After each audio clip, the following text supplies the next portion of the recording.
तो दोस्तों भारत बनाम ऑस्ट्रेलिया, रांची में खेले गए दूसरे टी20 मुकाबले में आया शुभमन गिल का तूफान। चौके छक्कों की बारिश के साथ जमकर गरजा गिल का बल्ला। कंगारू गेंदबाजों पर आई कयामत, दिखा दी उन्हें उनकी असली औकात, और गिल की आंधी लेकर आई कंगारुओं की बर्बादी। तो नमस्कार दोस्तों, स्वागत है आपका हमारे इस खूबसूरत से क्रिकेट चैनल में। यहाँ दोस्तों इस वीडियो के माध्यम से हम आपको बताने वाले हैं कि रांची में खेले गए दूसरे टी20 मुकाबले में भारत और ऑस्ट्रेलिया के बीच खेले गए मुकाबले की पूरी हाईलाइट। तो दोस्तों वीडियो में आगे बढ़ने से पहले अगर आप भी शुभमन गिल की ताबड़तोड़ शतकी पारी से खुश हैं तो हमारे इस वीडियो को दिल से एक लाइक पहले कर दें। तो दोस्तों हाल ही में वर्ल्ड टेस्ट चैंपियनशिप फाइनल के द एंड होने के बाद भारत और ऑस्ट्रेलिया के बीच 3 टी20 मुकाबलों का शानदार तरीके से आगाज हो चुका है, जहां WTC के फाइनल मुकाबले में कंगारू टीम ने इतिहास रचते हुए टीम इंडिया को 209 रनों से करारी हार दे दी थी। लेकिन अब कंगारू टीम भारत दौरे पर 3 टी20 मुकाबले खेलने के लिए पहुंच चुकी है, जहां नागपुर में खेले गए पहले टी20 मुकाबले में भारतीय टीम ने सूर्य कुमार यादव की शतकी पारी की बदौलत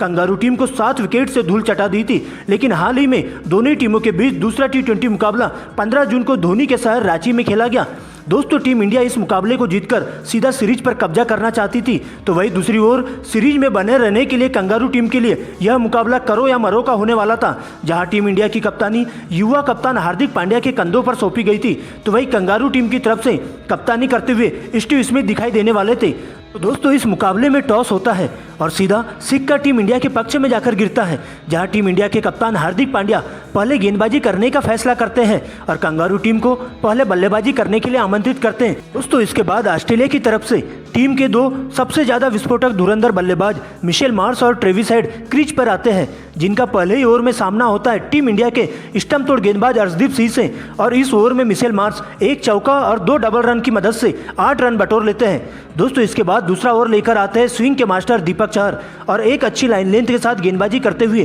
केवल 6 रन इस ओवर में देते हैं। और इस तरह से ऑस्ट्रेलिया के दोनों ही ओपनर बल्लेबाज काफी सूझबूझ भरी बल्लेबाजी का नजारा पेश करते हैं और पावर प्ले के पहले 6 ओवर के गेम में बिना विकेट खोए 53 रन बना लेते हैं। दोस्तों इसके बाद 7वां ओवर लेकर आते हैं कुलदीप यादव। इसके बाद तो कंगारू बल्लेबाज का रौद्र रूप देखने को मिलता है, जिसमें मिशेल मार्श कुलदीप को टारगेट करते हुए इस ओवर में 3 छक्के और 1 चौका जड़कर कुलदीप की पूरी तरह से लाइन लेंथ बिगाड़ कर रख देते हैं और अंतिम गेंद पर एक सिंगल लेकर मात्र 23 गेंद पर ही अपना अर्धशतक पूरा कर लेते हैं। और अर्धशतक लगाते ही मिशेल मार्श अपने हाथ खोलना शुरू कर देते हैं। दोस्तों इसके बाद 8वां ओवर लेकर आते हैं तेज गेंदबाज उमरान मलिक, और जिनका सामना होता है ट्रेविस हेड से। पहली 5 गेंदों पर 5 लगातार चौके ठोककर उमरान की तेज गेंदबाजी की 32 गोल कर देते ट्रेविस हेड। लेकिन अंतिम गेंद पर बड़ा शॉट मारने के चक्कर में लॉग ऑन के फील्डर सूर्य कुमार यादव को कैच दे बैठते हैं। इस तरह से ऑस्ट्रेलिया का पहला विकेट 91 रन के स्कोर पर गिर जाता है, जिसमें ट्रेविस हेड 30 रन बनाकर पवेलियन लौट जाते हैं। दोस्तों इसके बाद मिशेल मार्श का साथ देने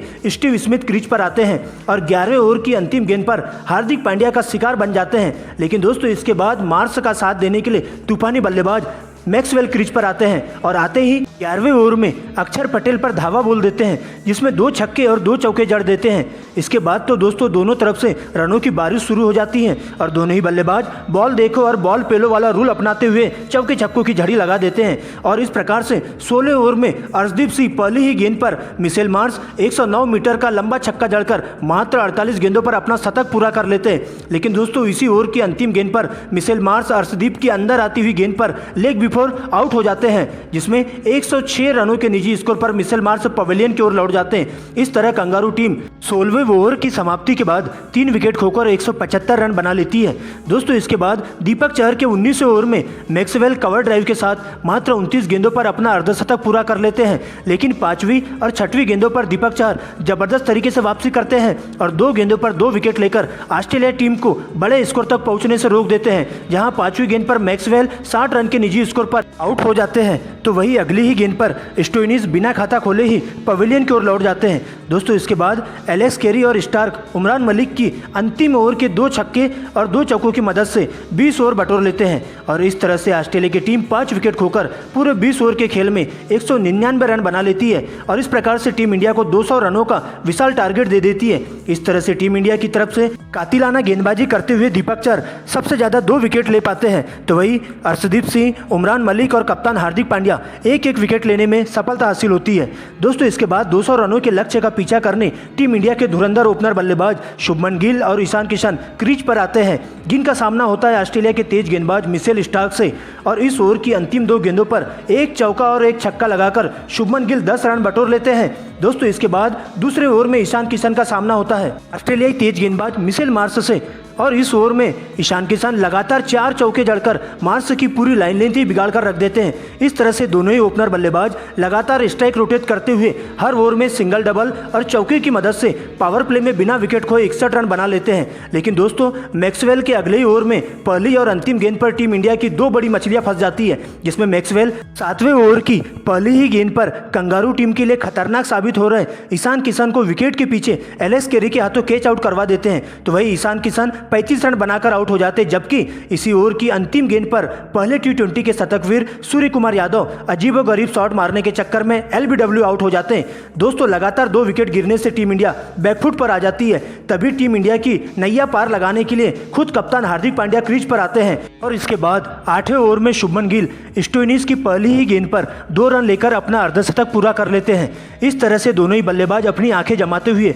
टीम के स्कोर को 14 ओवर के खेल की समाप्ति पर 2 विकेट के नुकसान पर 120 रन तक पहुंचा देते हैं। इसके बाद अगले 6 ओवर में टीम इंडिया को जीत के लिए 80 रनों की जरूरत होती है। इसके बाद 15वें ओवर में एडम जंपा को शुभमन गिल अपना शिकार बनाते हैं और पहली 3 गेंदों पर लगातार 3 छक्के जड़कर मात्र 52 गेंदों पर अपना शतक पूरा कर लेते हैं। लेकिन दोस्तों इसी ओवर की अंतिम गेंद पर शुभमन गिल एक और छक्का मारने के चक्कर में मिड विकेट की दिशा में स्टार्क के द्वारा कैच आउट हो जाते हैं और इस प्रकार से 110 रन बनाकर शुभमन गिल पवेलियन की ओर लौट जाते हैं, जहां टीम इंडिया का स्कोर रुक जाता है और रिक्वायर्ड रन रेट लगातार बढ़ता जाता है। लेकिन दोस्तों इसके बाद पांड्या का साथ देने के लिए अक्षर पटेल क्रीज पर आते हैं और दोनों के बीच एक अच्छी खासी पार्टनरशिप बिल्ड हो जाती है और अब टीम इंडिया को 12 गेंदों में 36 रनों की जरूरत होती है। लेकिन 19वें ओवर में स्टार्क भारतीय टीम के लिए फिर से काल बनकर आते हैं और पहली 2 गेंदों पर 2 विकेट लेकर टीम इंडिया को जीत से बहुत दूर धकेल देते हैं, जहां 19वें ओवर की पहली ही गेंद पर हार्दिक पांड्या 48 रन बनाकर कैच आउट हो जाते हैं। तो वही अगली ही गेंद पर